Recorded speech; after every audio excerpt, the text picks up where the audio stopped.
Bismillahirrahmanirrahim.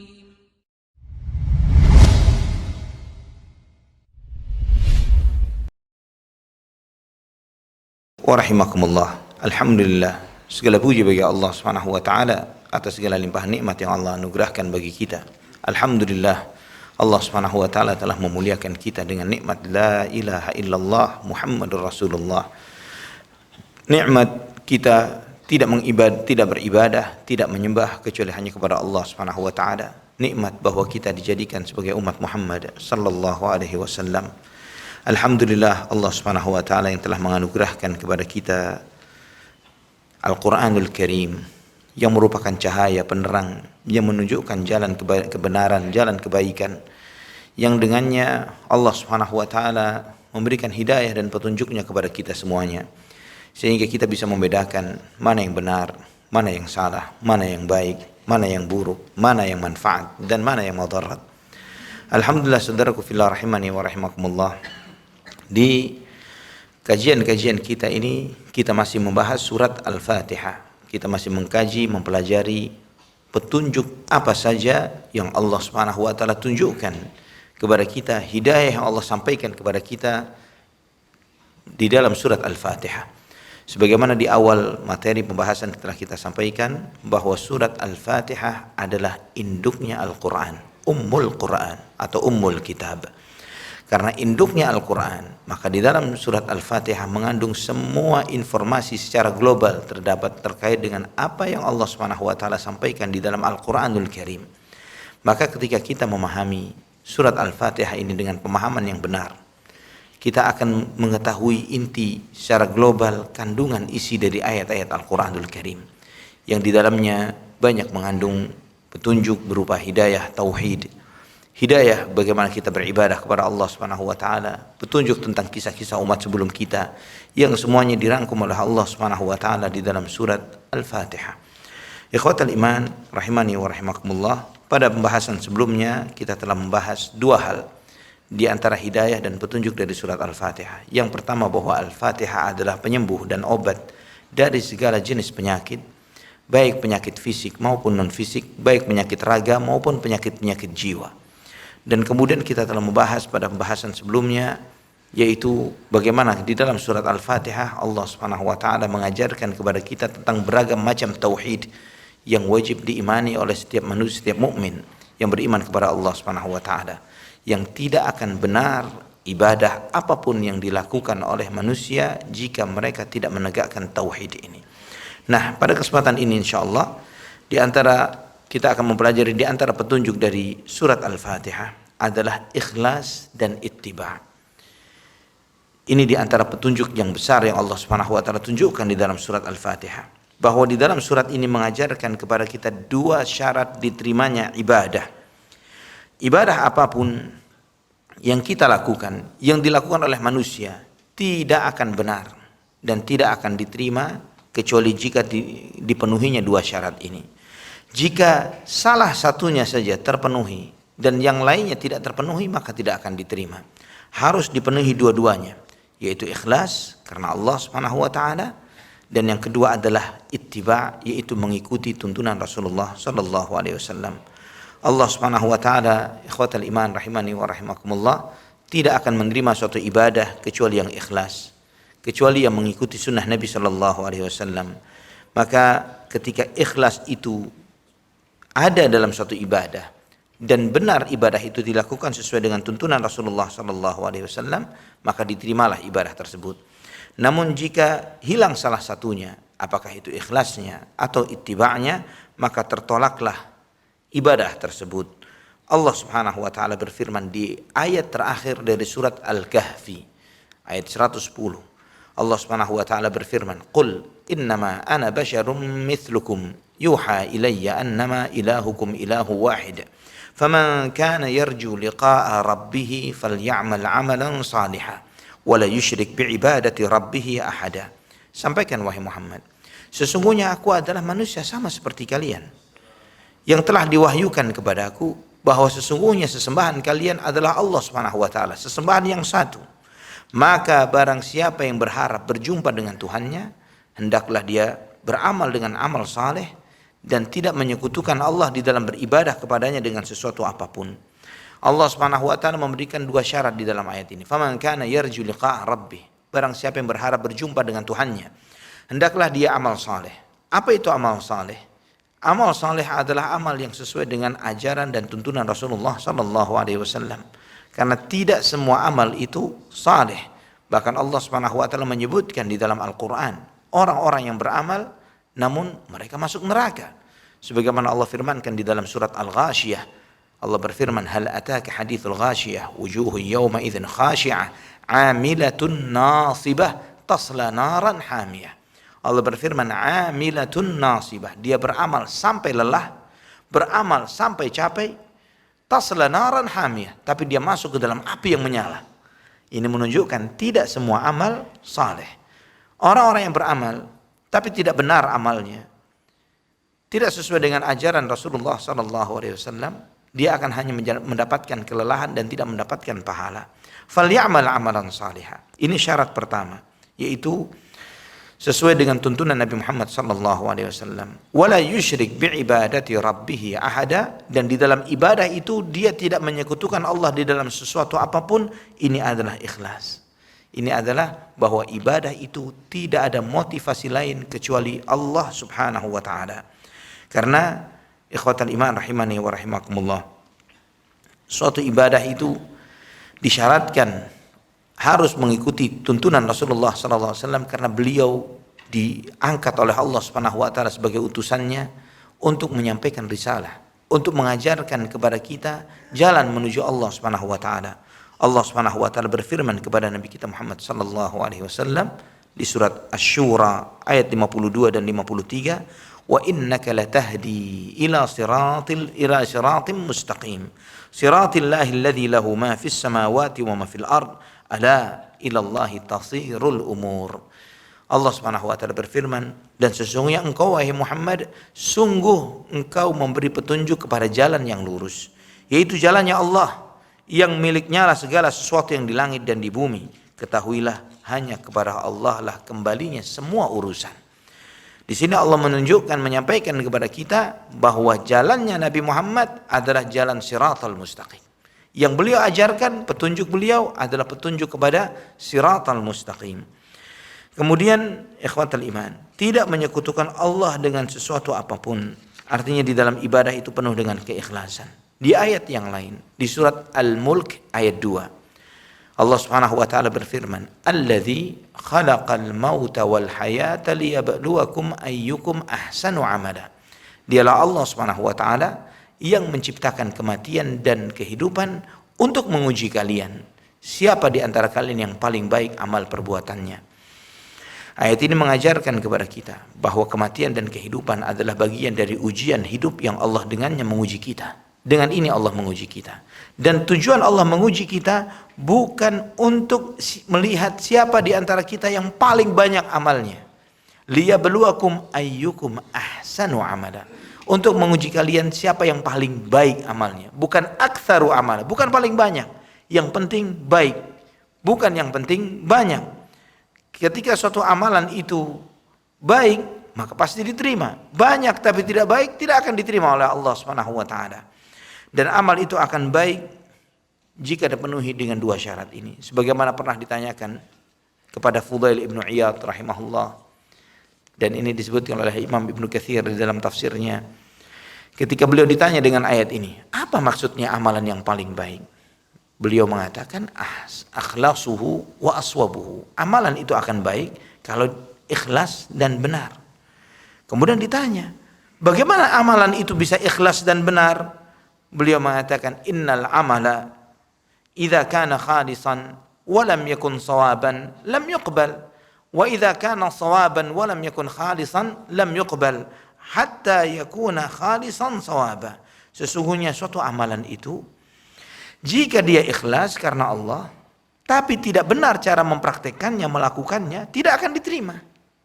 Dan jika benar prakteknya tapi tidak ikhlas, tidak akan diterima sampai ikhlas dan benar.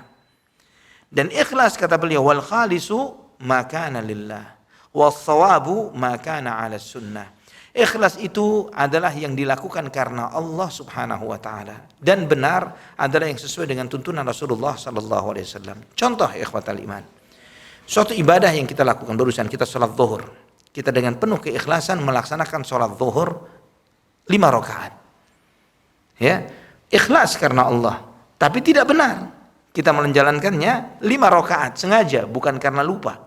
Ya, atau 8 rakaat misalnya. Kita katanya mungkin kita kiaskan dengan sholat tarawih misalnya. 8 rakaat, ana ikhlas ya Allah, jangankan 8, 23 pun ana mau. Misalnya. Tapi ketika suatu amalan, ikhlasnya dia dapat, namun benarnya tidak sesuai dengan arahan dan tuntunan Rasulullah SAW, tidak akan diterima.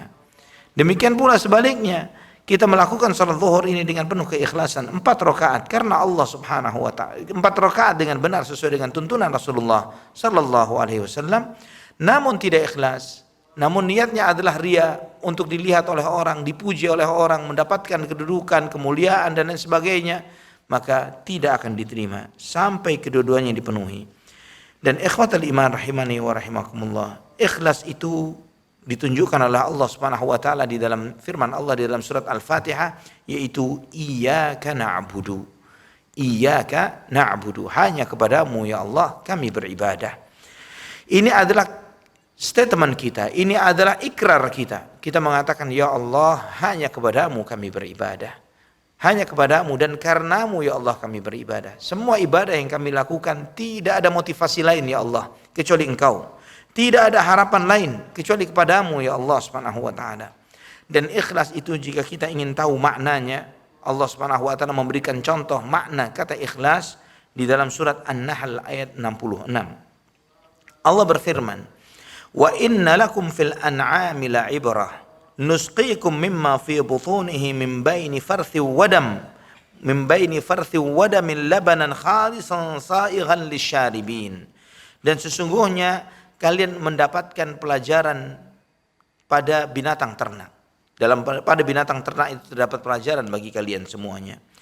Kami memberi minum kepada kalian dari perutnya yang keluar dari antara kotoran dan darah, yaitu susu yang murni, susu yang khalis, labanan khalisa, susu yang murni, sa'ighal lisyaribin, yang sangat baik diminum bagi orang-orang yang meminumnya. Allah Subhanahu wa taala menunjukkan kepada kita makna ikhlas di antaranya sebagaimana di dalam ayat ini, yaitu bagaimana Allah Subhanahu wa taala mengeluarkan susu dari antara darah dan kotoran. Yang di dalam susu itu tidak ada tetesan darah sedikit pun dan tidak ada sedikit pun campuran kotoran, padahal dia keluar di antara keduanya. Ikhlas seperti itu ikhwatal iman. Ikhlas itu tidak ada campuran, tidak ada motivasi. Motivasi kita di dalam beribadah murni Allah Subhanahu wa taala. Maka Allah berfirman dalam hadis qudsi yang sahih dalam sahih Muslim, "Ana aghna syuraka'i 'anil syirk, faman 'amila 'amalan asyraka fihi ma'i ghairi taraktuhu wa syirkahu." Aku adalah zat yang maha kaya yang tidak butuh sekutu, tidak butuh partner. Maka barang siapa yang melakukan suatu amalan, dia sertakan selain aku, yang lainnya aku tinggalkan dia dan sekutunya. Kalau ada motivasi lain di dalam amalnya selain Allah, Allah akan tinggalkan itu. Maka ini sangat berbahaya ikhwatal iman. Ketika seseorang beramal tidak ikhlas karena Allah Subhanahu wa taala.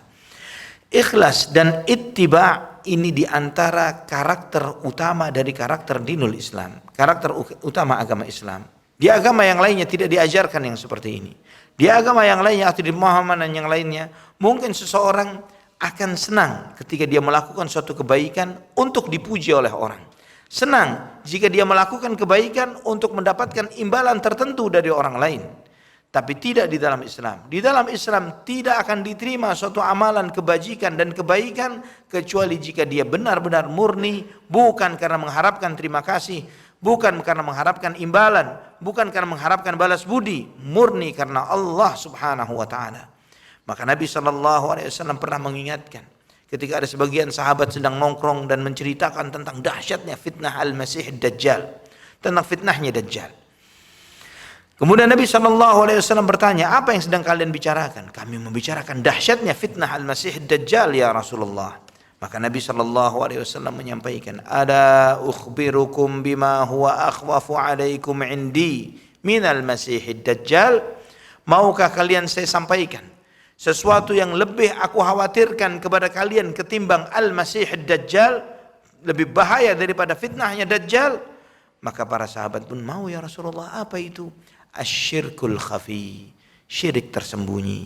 An yaquma ar-rajulu yusalli fayuzayyin salatahu lima yara min nazari rajulin, yaitu ketika seseorang berdiri menjalankan salat dan dia baguskan salatnya karena dilihat orang. Ini lebih berbahaya ketimbang dajjal. Karena apa? Karena dajjal belum tentu kita ketemu dengannya.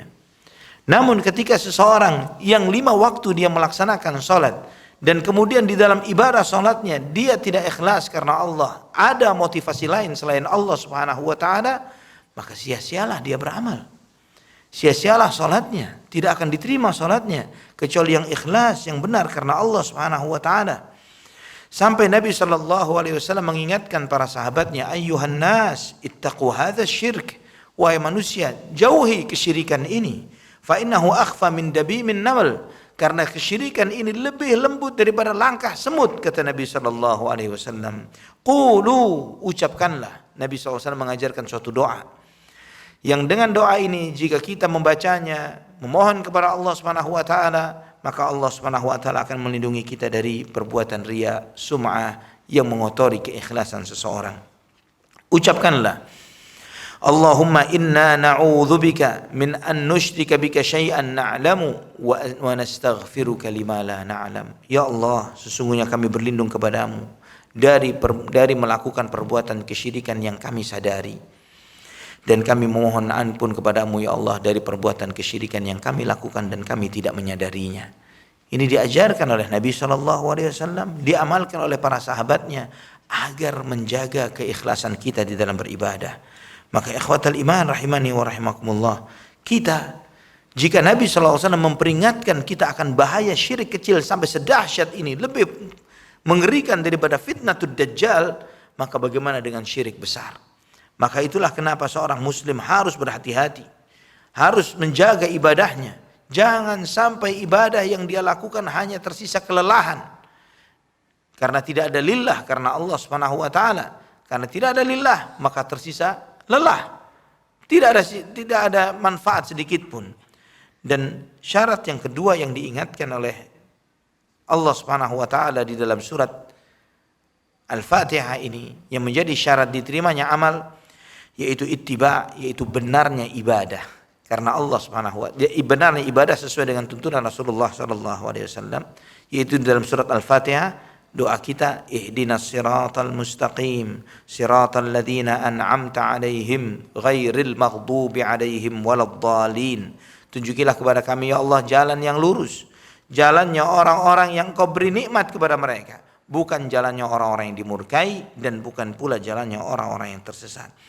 Ini menunjukkan kepada kita ya ikhwatal iman, bahwa suatu amalan tidak akan benar dan tidak akan diterima kecuali jika amal itu sesuai dengan siratal mustaqim, sesuai dengan jalan petunjuk ke jalan yang lurus. Dan siratal mustaqim itu adalah Nabi kita Muhammad sallallahu alaihi wasallam. Beliau yang mengajarkan. Wudu harus sesuai dengan wudunya beliau sallallahu alaihi wasallam. Salat harus sesuai dengan salatnya beliau sallallahu alaihi wasallam. Menyembelih hewan kurban juga demikian. Menjalankan ibadah puasa Ramadan juga demikian. Menunaikan ibadah umrah atau haji juga mengikuti tuntunan beliau sallallahu alaihi wasallam. Karena suatu amalan sebagus apapun dilakukan oleh seseorang, ketika dia melakukannya tidak benar sesuai dengan tuntunan Rasulullah sallallahu alaihi wasallam, tidak akan diterima. Tidak akan bermanfaat bagi orang tersebut. Sebagaimana contoh tadi misalnya, atau contoh yang lainnya. Ketika seseorang menyembelih hewan kurban, yang dia sembelih bukan bahimatul an'am yang diajarkan oleh Rasulullah SAW, yaitu onta atau sapi atau kambing. Namun misalnya dia menyembelih seekor kuda, ya, dia memiliki ternak kuda dan mahal-mahal, sangat bagus, nilainya lebih mahal daripada onta bahkan misalnya. Dan dia mengorbankan ini karena Allah Subhanahu wa taala, tidak akan diterima. Demikian pula sebagian kaum muslimin misalnya, dia mengatakan bahwa sholat 5 waktu ini tidak harus dilakukan seperti yang biasa dilakukan oleh kaum muslimin. Dari takbiratul ihram sampai salam. Cukup yang penting eling saja misalnya. Yang penting eling, duduk, semadi sejenak atau mengheningkan cipta sejenak. Sudah sama dengan sholat. Yang seperti ini tidak akan diterima. Tidak akan diterima. Jangankan melakukan sesuatu menurut kreasinya sendiri seperti itu, andai kata dia melakukan persis seperti ibadah sholat yang diajarkan oleh Nabi SAW, tapi di luar waktu yang beliau ajarkan, misalnya belum azan zuhur dia sholat zuhur misalnya, atau sesudah lewat waktu zuhur masuk asar dia sholat zuhur, tidak akan diterima ibadahnya kecuali karena uzur, misalnya karena musafir misalnya, maka dia boleh menjamak antara zuhur dengan asar karena uzurnya. Ya, atau karena kondisi-kondisi tertentu yang membolehkan dia untuk menjamak sholat zuhurnya dengan asarnya. Keluar dari waktu yang ditentukan saja tidak diterima. Nah, ini ikhwatal iman rahimani wa rahimakumullah. Itulah kenapa Nabi SAW mengingatkan tentang sholat misalnya. Sallu kama ra'aitumuni usalli. Sholatlah kalian sebagaimana kalian melihat saya sholat. Diajarkan oleh Nabi mulai takbiratul ihram, begini takbiratul ihram, bagaimana tangan bersedekap, bagaimana mata melihat kemana, bagaimana ketika ruku, di mana letak tangan, bagaimana ketika i'tidal, bagaimana ketika sujud, mana yang harus menempel tanah dari anggota tubuh kita ketika sujud, ketika duduk di antara dua sujud, tasyahud sampai salam, dari gerakannya dan bacaannya pun diajarkan oleh Nabi SAW. Juga itu ketika Nabi SAW menyampaikannya, beliau naik di atas mimbarnya, beliau sholat. Naik di atas mimbarnya, beliau sholat dilihat oleh para sahabat yang lainnya. Selesai beliau sholat, beliau katakan, sholatlah kalian seperti saya, kalian melihat saya sholat. Kemudian tentang manasik, beliau SAW bersabda, khudhu anni manasikakum, ambillah cara manasik kalian dariku. Cara manasik haji atau umrah sesuai dengan tuntunan Nabi SAW. Tidak boleh ibadah itu diotak-atik. Tidak boleh ibadah itu berhasilkan hasil kreasi atau karangan. Karena Islam ini adalah berdasarkan bimbingan wahyu dari Allah SWT. Kita telah dicukupi oleh Allah SWT dengan bimbingan wahyu dan diutusnya Nabi Muhammad SAW. Maka tidak ada ajaran Islam dari rukun Islam yang 5 yang diajarkan kepada kita suatu ibadah yang merupakan kreasi dari kiai atau ulama atau syekh atau habib atau yang lainnya. Semuanya murni diajarkan oleh Allah Subhanahu wa taala dan rasulnya. Maka Nabi SAW memperingatkan, man amila amalan laisa alaihi amruna fahuwa raddun. Barang siapa yang melakukan suatu amalan yang tidak ada contoh dan perintah dari kami, maka amalan itu pasti ditolak oleh Allah Subhanahu wa taala. Akan tertolak, tidak akan diterima. Dua syarat ini harus selalu kita perhatikan. Itulah kenapa setiap muslim wajib belajar agama. Thalabul ilmi fardhatun ala kulli muslim. Belajar ilmu agama ini wajib bagi setiap muslim. Apa yang wajib kita pelajari? Yaitu semua ilmu yang membuat benarnya Islam kita. Semua ilmu yang membuat benarnya Islam kita. Kita nanti ikhwatal iman ketika pulang, ketika di alam kubur, kita akan ditanya akan 3 hal. Kita akan ditanya siapa Tuhanmu, kita akan ditanya siapa nabimu, kita akan ditanya apa agamamu. Bagaimana 3 pertanyaan ini kita bisa menjawabnya jika selama kita hidup di dunia kita tidak pernah mempelajarinya. Kita wajib tahu siapa Allah Subhanahu wa taala yang kita sembah. Sifat-sifatnya, nama-namanya, hak-haknya, dan apa yang harus kita tunaikan terhadapnya, yaitu tauhid yang merupakan hak Allah yang terbesar. Tidak beribadah kecuali hanya kepadanya, sebagaimana ikrar yang selalu kita ucapkan, iyyaka na'budu, hanya kepadamu ya Allah kami beribadah, wa iyyaka nasta'in, hanya kepadamu ya Allah kami memohon pertolongan. Kita wajib mengenal Nabi kita Muhammad SAW. Karena beliaulah yang setelah diangkat sebagai Nabi dan Rasul, beliaulah yang menjadi perantara antara kita dengan Allah di dalam mengenal syariatnya, di dalam mengenal Allah, mengenal Al-Quran, mengenal ibadah-ibadah yang kita jalani semuanya. Mustahil kita bisa mengetahuinya tanpa melalui Rasulullah SAW. Maka adalah suatu kejahatan dan kezaliman jika orang yang sedemikian besar jasanya untuk kehidupan kita, yaitu Nabi Muhammad SAW, yang mengenalkan kita kepada Allah, yang memberikan petunjuk kepada kita untuk kita tahu apa yang harus kita lakukan di dalam hidup. Bagaimana kita sholat, bagaimana kita wudu, bagaimana kita berbakti kepada kedua orang tua, bagaimana kita bermuamalah, bagaimana kita menikah, bagaimana kita membagi waris. Dalam banyak semua urusan dunia dan akhirat yang diajarkan oleh beliau sallallahu alaihi wasallam, yang mustahil kita paham kecuali dengan melalui beliau, namun kita tidak mengenalnya. Tidak kenal Rasulullah sallallahu alaihi wasallam. Tidak tahu di mana beliau dilahirkan, kapan, berapa lama beliau berada di kota Mekah, kemudian beliau hijrah ke Madinah, apa misi beliau di dalam berdakwah. Ya, tidak kenal dengan keluarga-keluarga beliau, lebih kenal kepada pacarnya artis ketimbang istri Nabi sallallahu alaihi wasallam. Lebih tahu tentang anak-anak haramnya seorang artis atau bintang film ketimbang anak-anak Rasulullah sallallahu alaihi wasallam. Bagaimana orang yang katanya mengidolakan Rasulullah sallallahu alaihi wasallam tapi lebih mengidolakan yang lain melebihi beliau. Bagaimana kemudian dia mengklaim mengatakan cinta kepada Nabi dan mengharapkan syafaat beliau tapi tidak mau kenal beliau sallallahu alaihi wasallam. Ikhwatal iman. Ini di antara ilmu yang wajib yang harus dipelajari dan tahu agama Islam. Tahu bahwa sebagaimana misalnya kita diperintahkan untuk sholat, dan sholat ini tidak akan benar kecuali kita belajar dengan ilmu. Maka kita wajib tahu bagaimana cara ibadah sholat yang benar, cara wudu yang benar, karena sholat tidak akan benar kecuali dengan wudu yang benar. Nanti sebentar lagi kita bertemu dengan bulan Ramadan. Ibadah puasa Ramadan tidak akan diterima kecuali dengan dua syarat tadi, ikhlas dan ittiba'. Ikhlas karena Allah dan benar sesuai dengan tuntunan Rasulullah SAW. Maka wajib kita tahu bagaimana puasa yang benar. Kita puasa ini harus sesuai dengan tuntunan Rasulullah SAW. Mulai kapan sampai kapan. Apa saja yang harus dijauhi dan ditinggalkan. Apa-apa saja yang tidak boleh dilakukan ketika bulan puasa, ketika menjalankan ibadah puasa Ramadan. Apa saja yang dibolehkan, ini harus tahu. Kemudian ketika antum misalnya belum memiliki harta, bukanlah seorang pengusaha misalnya, tidak memiliki perputaran keuangan yang cukup, maka apakah wajib belajar zakat? Belum wajib. Kecuali ketika memulai berbisnis, melakukan pekerjaan yang memutar uang yang cukup banyak, maka di saat itu wajib untuk mengetahui apa hukumnya zakat, bagaimana mengeluarkan zakat, berapa persen zakat yang harus dikeluarkan, kepada siapa zakat itu diberikan, mana saja yang termasuk harta zakat dan bukan. Dan kemudian ketika sudah memiliki kemampuan harta, bisa menunaikan ibadah haji, wajib tahu belajar ilmunya haji sebelum berangkat haji. Di samping daftar haji, di antara niat untuk berangkat haji, belajar ilmunya.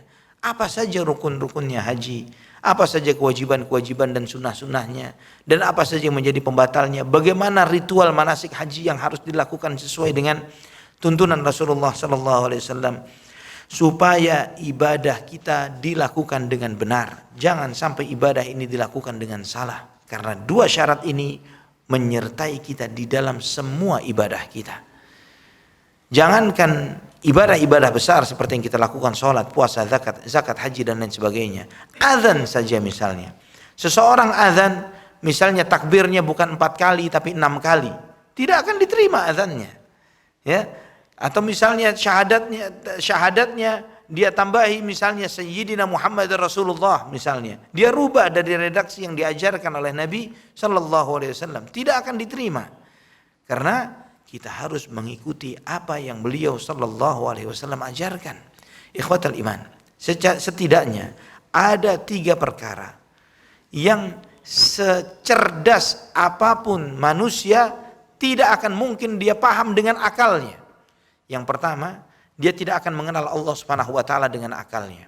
Secanggih apapun kemampuan dia di dalam, secerdas apapun dia, setinggi apapun IQ-nya, dia tidak akan bisa dengan melakukan suatu eksperimen penelitian untuk mengetahui nama Allah adalah ini, nama-namanya, sifat-sifatnya.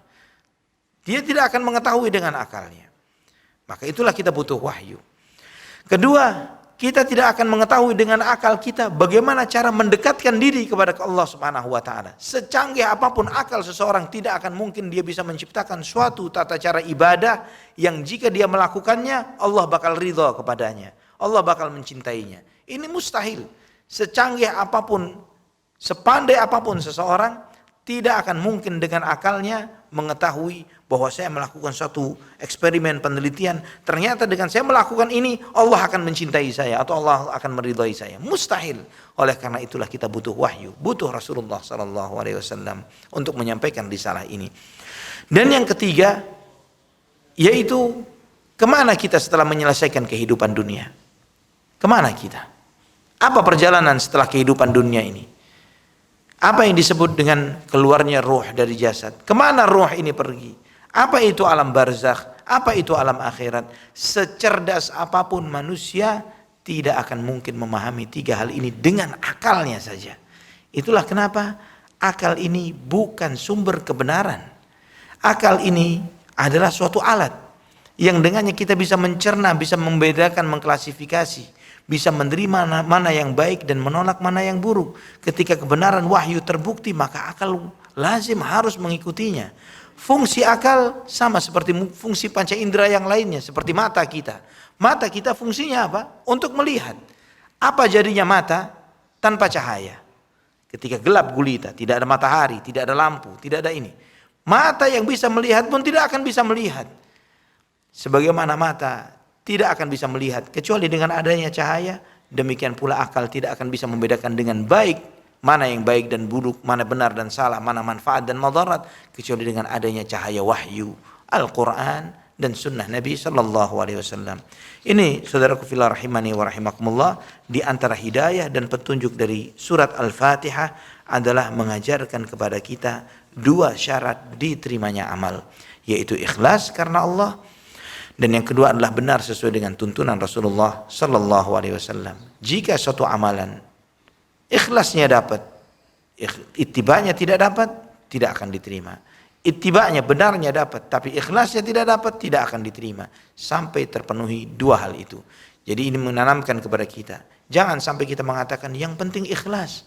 Ya, korupsi yang penting ikhlas. Nanti untuk sedekah, nanti untuk bangun masjid, tidak akan diterima. Untuk dibagikan untuk fakir miskin, tidak akan diterima. Tidak cukup yang penting ikhlas. Ikhlas dan benar. Ya, antum sendiri dalam kehidupan sehari-hari, dalam usaha, dalam bisnis pun demikian. Setiap divisi, setiap usaha selalu di situ adanya namanya SOP, standar operasional prosedur, yang di situ setiap divisi harus melakukan sesuai dengan SOP-nya. Ketika misalnya niat saya baik Pak, tapi saya lakukan tidak sesuai dengan SOP-nya, tidak akan diterima. Maka tuntunan Nabi di dalam ibadah adalah SOP yang dengannya kita bisa melakukan ibadah itu dengan benar dan diterima oleh Allah subhanahu wa ta'ala. Ini ikhwatal iman, yang insyaAllah pada kesempatan berikutnya kita masih membicarakan surat Al-Fatihah. Secara khusus kita akan membicarakan apa itu as-siratal mustaqim, apa itu jalan yang lurus. Semoga Allah subhanahu wa ta'ala memberikan taufik dan hidayahnya agar kita selalu di atas siratal mustaqim sampai kita nanti berjumpa dengan Allah subhanahu wa ta'ala dan dipertemukan dengan Rasulullah sallallahu alaihi wasallam. Aqulu qawli hadza subhanakallahumma wa bihamdik asyhadu an la ilaha illa anta astaghfiruka wa atubu ilaik. Wassalamu alaikum warahmatullahi wabarakatuh.